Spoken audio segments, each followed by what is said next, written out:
Welcome to Rambler Report. I'm Leslie Mraz. And I'm Bella Giudice. Many Loyola students use the Red Line as their main form of transportation, and recent construction has caused headaches for commuters. Natalie King has more on how the construction has made it more difficult for Loyola students to get to class.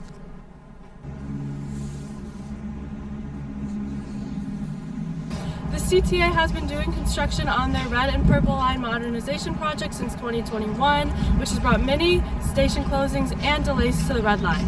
Here's how that's affected Loyola students. Well, it's definitely made it slower. It's definitely made where I have to get a longer process. But I feel like that you just have to factor that in then. If you live in a city, that's gonna happen. You should probably just factor that in anyways. To see the workers that close to the train makes me a little bit nervous about their safety and well-being. I don't think that's right. Yeah, so I don't really take the CTA, honestly. There's just a bunch of delays, and every time I'd rather just take the Loyola shuttle because it's just taking a long time and I'm kind of getting frustrated about it. Yeah, honestly, I don't remember the last time I've taken the CTA. Now, every time I need to take it, I always look and it's always 30 to 40 minute delay, and I don't want to wait in the cold for that long. The construction of the Red Line is expected to finish in 2025. For Rambler Report, I'm Natalie King. The Red and Purple Line modernization project includes the extension of Red Line tracks and renovations of multiple stations along the route. Loyola's Assistant VP of Advancement Operations and Campaign Planning, Chanel Burns, is being remembered for her generosity and determination after her death on February 7th. 43-year-old Byrne died following an incident in Valparaiso, Indiana, with her 19-year-old son, who's being charged with murder. Her obituary asks those wanting to honor her memory to donate to the National Alliance of Mental Health. A mass shooting killed a 19-year-old woman and wounded 3 people at Potawatomi Park on Sunday is raising safety concerns. Some students say recurring gun violence near Loyola's campus affects their sense of personal safety. I honestly feel pretty safe. Yeah, on a scale of 1 to 10, probably 8 to 10. Just because we're in the city, it might be a little bit scary, but I definitely feel like there's security and police here, so it feels safe. Overall, I feel pretty safe, but I also understand that we are in Chicago and that Rogers Park their crime rate is increasing.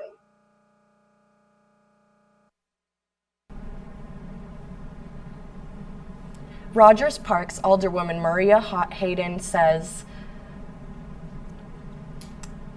the woman who was killed was not the intended target of the shooting. There's some good news for Loyola, with extraordinary achievements by students and faculty. Folks, I'm here inside of Loyola's Quinlan.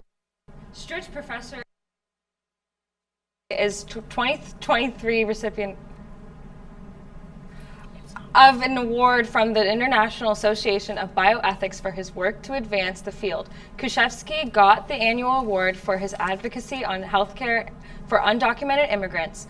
Loyola School of Education also got an award in the form of a $3.5 million grant from the Department of Education. The grant funds a program giving students civic experiences from Model UN events and dialogue sessions through the civic classes.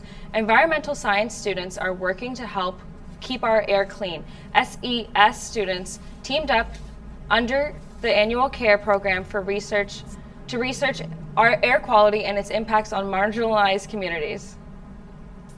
Loyola is getting a new provost for the next academic year. Dr. Doug Woods will join Loyola from Marquette University in Milwaukee.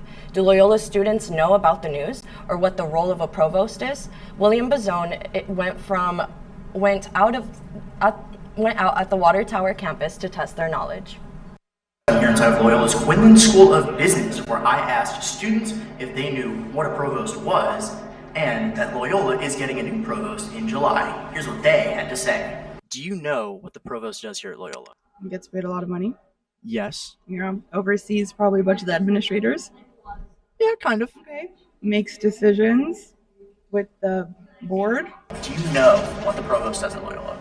No, I do not. Do Do you know that we're getting a new provost? I don't even know what a provost is. Do you know what the provost does here at Loyola? I have no idea. Do you know that we're getting a new provost? I know. Did not. I know it was a lady. That is correct. Yeah, and she had short hair. Yes, she does. And this is what the provost does. It's really cool. So they're in charge of all the academics. They're the chief academic officer. All 13 deans report to them, and they also have a responsibility to make sure that the financial budget gets approved every year. Isn't that so cool? That is very cool, and I had no idea what they did until now. The more you know.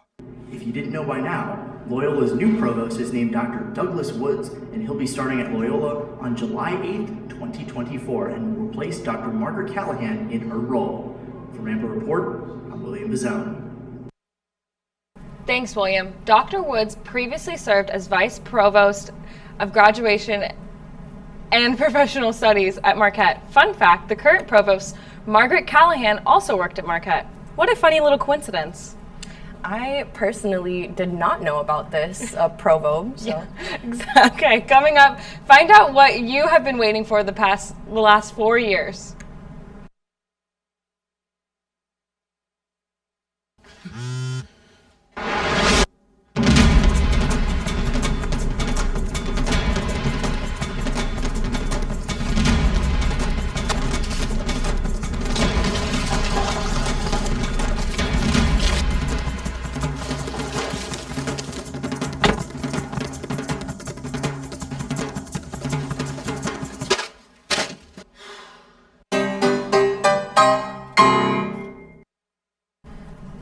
The Loyola Ramblers are celebrating a double bye berth in the Atlantic 10 tournament in Brooklyn days after an 80-59 win over George Mason Patriots on February 24th.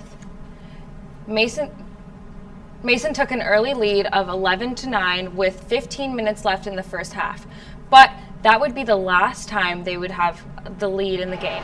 The Ramblers clamped back on defense and led by 14 points at halftime break, and got ahead by 21 points to secure the victory.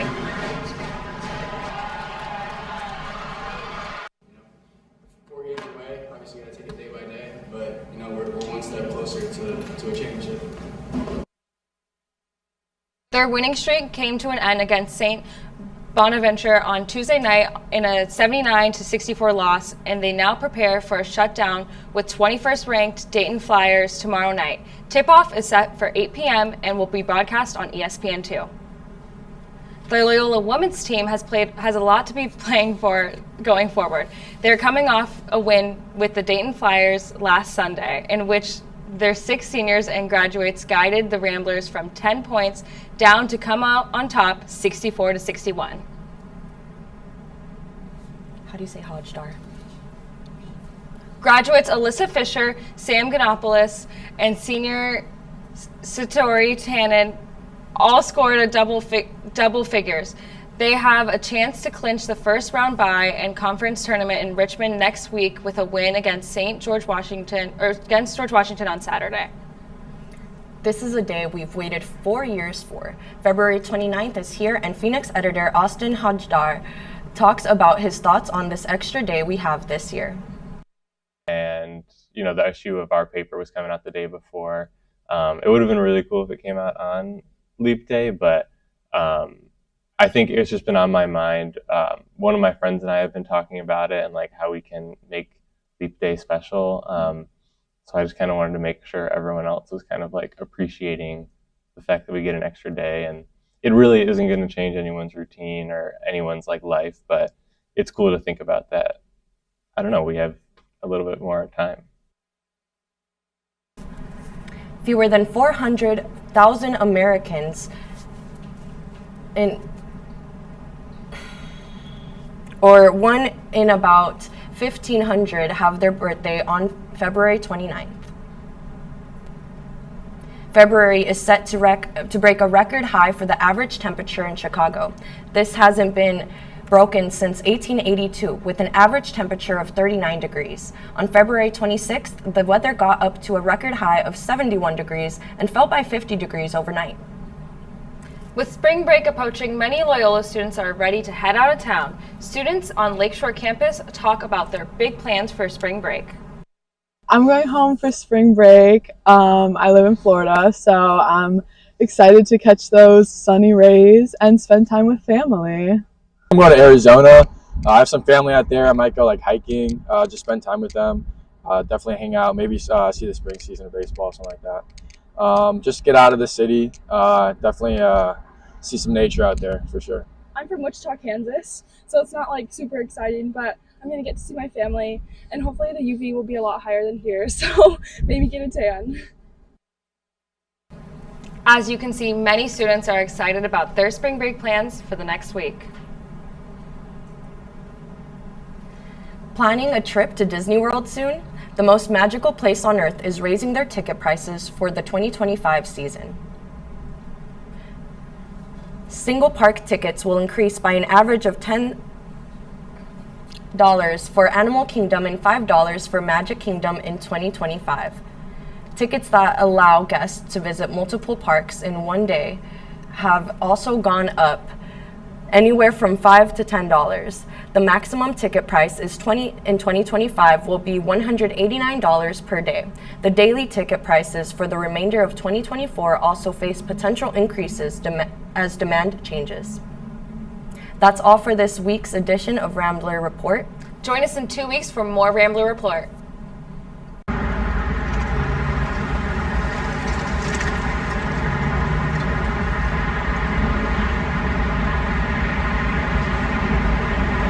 Thank you.